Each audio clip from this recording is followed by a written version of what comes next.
Salut à tous et bienvenue dans French Talks.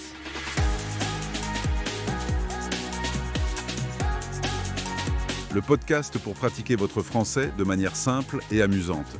Je suis Lucas. Et moi, Anna. Chaque semaine, on explore un nouveau sujet pour vous aider à progresser. Alors, si vous aimez notre contenu, n'oubliez pas de vous abonner et de laisser un like. Ça nous aide énormément. C'est parti pour l'épisode du jour.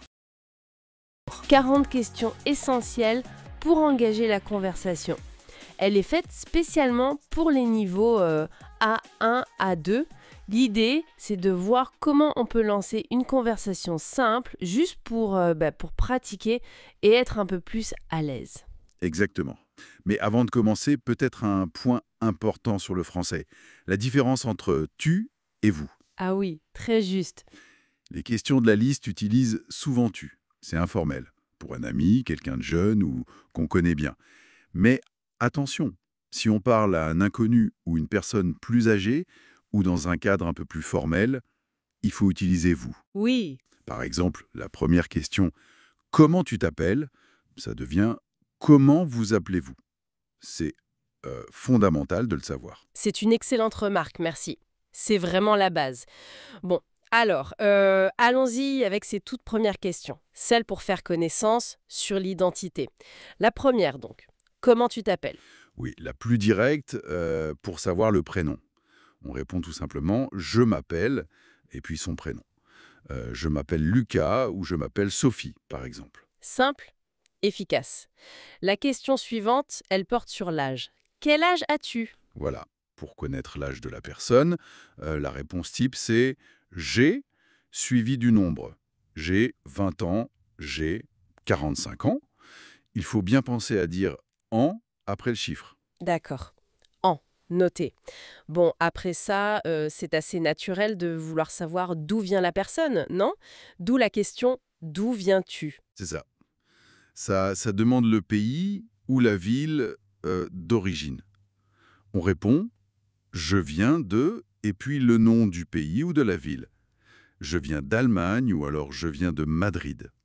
Et si on veut savoir où la personne habite, maintenant, on demande « Où habites-tu » ? Exactement. Ça, c'est pour le lieu de résidence actuel. La réponse habituelle, c'est « j'habite à », suivi du nom de la ville. J'habite à Bordeaux ou j'habite près de Lyon, par exemple. Donc venir de pour l'origine et habiter à pour le présent. C'est clair, d'accord. Et pour la nationalité alors ? Quelle est ta nationalité ? C'est un peu similaire à « d'où viens-tu », mais ça demande spécifiquement la nationalité. On répond « je suis » et on ajoute la nationalité. Mais attention, Ah, d'accord. voilà, l'accord masculin-féminin. Je suis canadien si c'est un homme, je suis canadienne si c'est une femme. Important. Bien noté pour l'accord, oui. Alors maintenant, pour en savoir un petit peu plus sur d'autres aspects.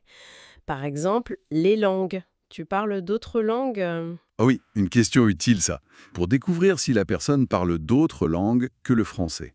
On peut répondre « oui, je parle anglais » ou bien « oui, je parle espagnol et un peu d'italien » ou simplement « non, je parle seulement ma langue maternelle, pour l'instant ». D'accord. Et la question sur le travail ou les études, il y a deux façons, je crois. Quelle est ta profession ou qu'est-ce que tu fais dans la vie ? Oui, c'est ça. Les deux veulent dire la même chose. Quel est le métier ? La réponse commence souvent par « je suis ». Par exemple, « je suis ingénieur »,« je suis coiffeuse ». Ou alors « je suis étudiant ou étudiante ». C'est une question fréquente, oui. Mais parfois, dans une conversation très informelle, elle peut arriver un peu plus tard, c'est vrai. Ah, intéressant ce détail culturel. Bon, passons à la famille. Une question assez courante. As-tu des frères et sœurs ? Oui, pour savoir si la personne a des frères ou des sœurs. Les réponses possibles. Oui, j'ai un frère. Ou oui, j'ai deux sœurs. Ou alors, non, je suis fils unique si c'est un homme. Ou fille unique si c'est une femme. D'accord. Et toujours sur la famille, on peut aussi demander « As-tu des enfants ?» C'est ça, c'est aussi sur la structure familiale. On répond « oui, j'ai un garçon et une fille » par exemple. Ou bien « non, je n'ai pas d'enfant ». C'est assez direct comme question. Oui. Et pour finir ce premier bloc de 10 questions, une question que je trouve souvent assez sympa. As-tu des animaux? Ah oui, celle-là, elle est bien. Elle permet de savoir si la personne a des animaux de compagnie. On peut dire oui, j'ai un chien, oui, j'ai 2 chats, ou simplement non, je n'ai pas d'animaux. C'est souvent un bon moyen de détendre un peu l'atmosphère. Voilà, on a fait le tour des 10 premières questions de cette liste. Elles couvrent l'identité, l'origine et quelques infos personnelles de base. Écoutez bien. Qu'est-ce que tu aimes faire le week-end? Hmm, Je répète, qu'est-ce que tu aimes faire le week-end? une question ouverte, hein? Oui, on demande ici quelles activités la personne apprécie. Par exemple, on peut répondre «j'aime lire» ou bien «j'aime aller au cinéma». C'est ça. Des réponses simples. Très bien. Alors, continuons avec les préférences culturelles. Une question très très courante. Quel est ton film préféré? Ah oui, classique. Oui, je redis, quel est ton film préféré? Pour répondre, c'est simple, on dit mon film préféré est, et puis on donne le titre. D'accord. Et pour la musique, c'est un peu pareil. Tout à fait. On pourrait demander par exemple, tu aimes la musique? Mhm. Et puis enchaîner avec quel est ton chanteur ou ta chanteuse préférée?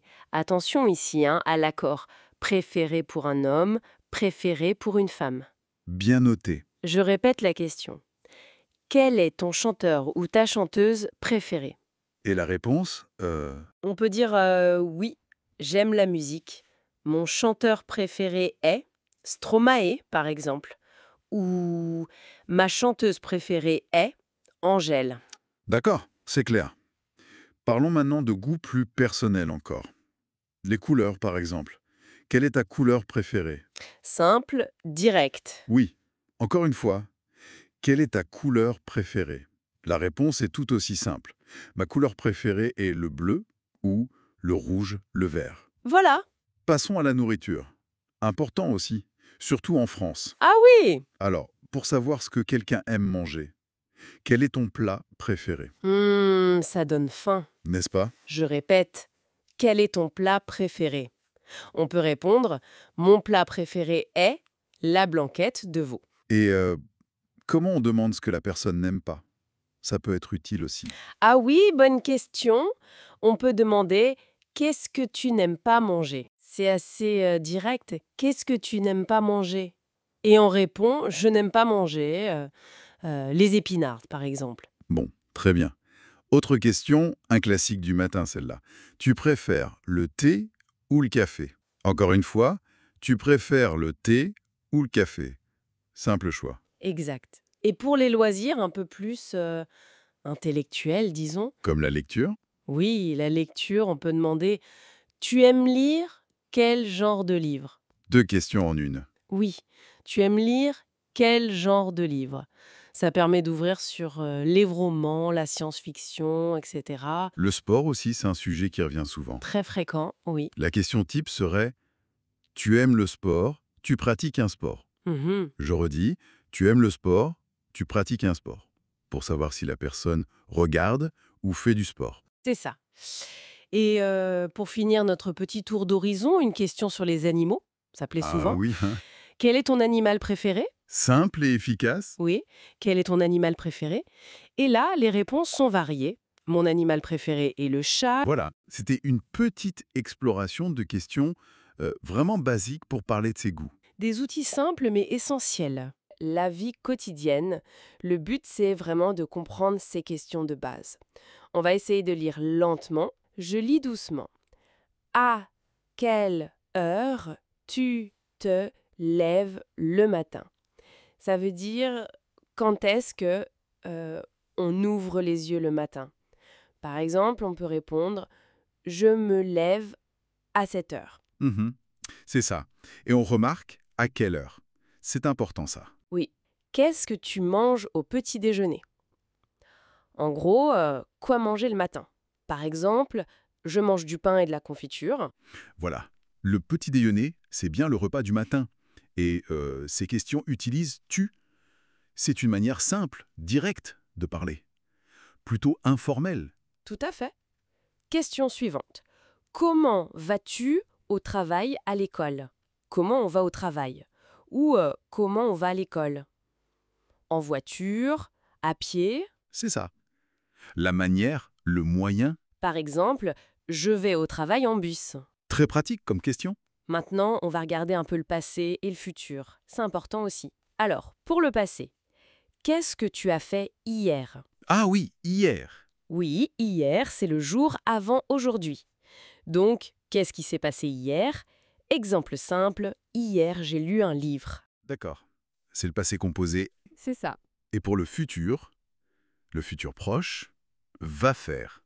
Qu'est-ce que tu vas faire ce soir? C'est la nuit d'aujourd'hui. Quoi faire plus tard aujourd'hui? Mhm.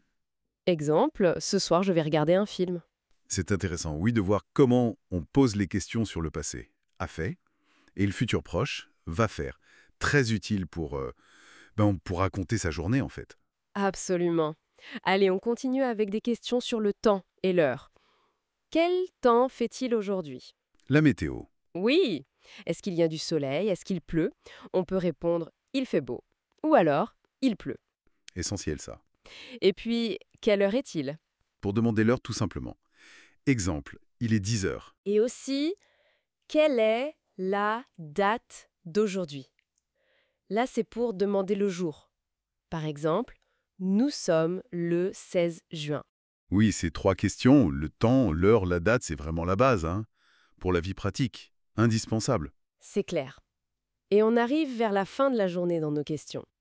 Tu regardes la télévision, et puis, quelle est ton émission préférée? Ah, les loisirs. Oui, est-ce qu'on regarde la télé? Quel programme on aime? On peut dire oui, je regarde les informations, ou bien mon émission préférée est une série, par exemple. Oui, on voit d'abord une question fermée. Tu regardes, donc oui ou non. Et après, une question ouverte. Quelle est? Ça invite à parler un peu plus. C'est ça. Et la toute dernière question pour aujourd'hui, à quelle heure tu te couches? Ah, on retrouve le à quelle heure, Oui. comme pour le matin. Quand est-ce qu'on va dormir? Exemple, je me couche à 11 heures du soir. Voilà. Du début à la fin de la journée, on voit bien la structure à quelle heure pour parler des habitudes, du rythme quotidien. C'était quelques questions de base pour parler de la routine, de la vie quotidienne en français. Oui, tout à fait. Quelques phrases très utiles en français pour parler de voyage, de vacances. Alors, pour commencer, une question vraiment simple pour lancer la discussion. Écoutez bien, tu aimes voyager? Très direct. Oui. On répète, tu aimes voyager? Alors là, la structure est claire. Sujet tu, verbe aime et le complément voyager. C'est simple. Et la prononciation de voyager. Oui, attention, voyager. Voyager. 3 syllabes. Faut bien les détacher au début. D'accord. Voyager. Et une réponse simple. Bah, oui, j'aime voyager ou non, je n'aime pas voyager. C'est direct. Parfait. Bon, maintenant, si on veut parler des expériences passées. Une autre question. Quel pays as-tu déjà visité? Ah oui. On écoute encore. Quel pays as-tu déjà visité? Ici, quel demande une information précise. Quel pays? Pas juste un pays. Et à visiter, ça c'est le passé composé. Pour parler de quelque chose qui est fini, c'est ça. Exactement, une action terminée. Par exemple, on peut répondre j'ai visité l'Italie ou j'ai déjà visité l'Espagne. D'accord. Et si on parle de rêve, de ce qu'on aimerait faire, où voudrais-tu voyager? Mhm. Je répète, où voudrais-tu voyager? Le mot important ici, c'est peut-être où. Oui, ou ça demande le lieu, la destination. Et aussi voudrait. C'est le verbe vouloir, mais au conditionnel. Pourquoi le conditionnel? Ben, c'est plus poli. Ça exprime un souhait, un désir, de manière un peu plus douce que je veux. Ah, d'accord. C'est comme would like en anglais. C'est ça. Par exemple, une réponse je voudrais voyager au Japon.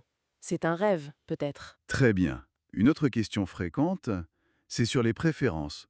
Écoutez, tu préfères la mer ou la montagne? Classique. Encore une fois, tu préfères la mer ou la montagne? Là, c'est le mot ou qui est important. Il donne le choix entre deux choses, la mer, la montagne. Il faut bien prononcer mer, Me et montagne. Montagne. Oui, et attention au petit mot la. Est la mer, est la montagne. C'est important en français. Réponse possible, je préfère la montagne ou je préfère la mer. Logique. Et pour les souvenirs, une question un peu plus personnelle. Quel est ton plus beau souvenir de vacances? Ah, celle-là, elle amène souvent de belles histoires. Écoutons encore. Quel est ton plus beau souvenir de vacances? Quel est? On l'a déjà viré un peu, ça demande qu'est-ce que c'est. Et le plus beau, attention, ça c'est le superlatif. C'est pour dire le meilleur. Exactement. Le meilleur, le plus marquant.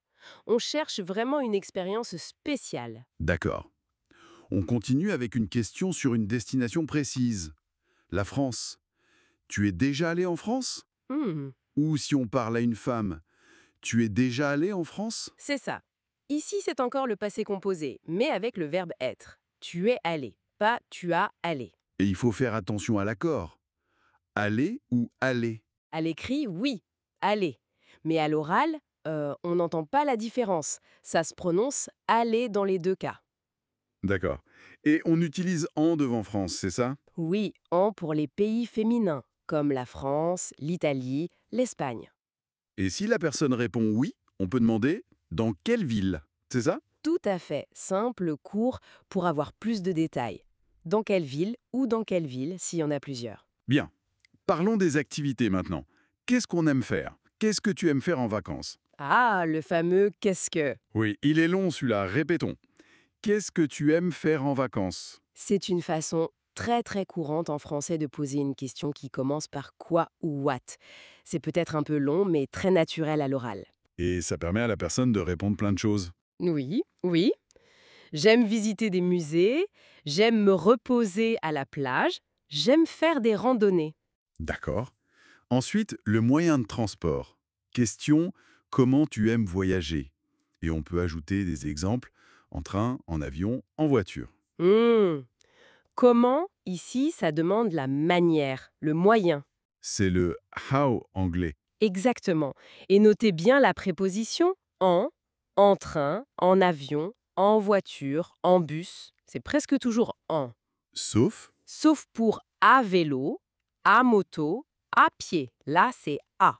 d'accord, en train, en avion, mais à vélo, à pied. Notez. Passons à la nourriture, un sujet toujours sympa. Quel est le plat typique de ton pays? Ah oui, très bonne question ça. On répète, quel est le plat typique de ton pays? Encore la structure quelle est pour demander une identification. Et typique, ça veut dire caractéristique, spécial de cet endroit. Ça ouvre la porte à parler de cuisine, de culture. Tout à fait. C'est toujours un bon sujet. Et pour finir, si on veut des recommandations, une question utile. Qu'est-ce qu'il faut absolument visiter dans ta ville? Encore qu'est-ce que? Décidément. Oui, et il faut absolument. Écoutons bien. Qu'est-ce qu'il faut absolument visiter dans ta ville? Alors, il faut, c'est une expression importante. Ça veut dire c'est nécessaire, on doit. C'est impersonnel, ça ne vise personne en particulier. D'accord. Et absolument. Ça renforce. C'est comme dire vraiment, sûrement. On demande les choses incontournables. Très pratique pour avoir des conseils locaux. Oui, si on parle à quelqu'un qui habite là. Bon, ben voilà. On a vu pas mal de questions essentielles pour parler voyage. Issues de ce guide, discussion de voyage, l'important c'est de pratiquer. Oui, c'est ça. Même lentement au début. Il ne faut pas avoir peur de faire des phrases simples. Écouter, répéter, c'est vraiment la clé. Surtout pour la prononciation et la mélodie de la phrase. Exactement. La structure, la musique de la langue. Alors pour conclure, un petit exercice peut-être. Essayez de penser à une réponse simple pour chaque question vue aujourd'hui. Comment décrire par exemple son plus beau souvenir avec des mots très simples? Bonne idée. Ça fait travailler la mémoire et la formulation. C'est un bon entraînement. Voilà pour cette exploration. Et c'est tout pour aujourd'hui. On espère que cet épisode vous a plu. Un grand merci d'avoir été avec nous sur French Talks. Si vous avez aimé, n'oubliez pas de vous abonner pour ne pas manquer les prochains épisodes et de laisser un like. Ça nous aide énormément. On se retrouve la semaine prochaine. D'ici là, portez-vous bien. Salut! Salut!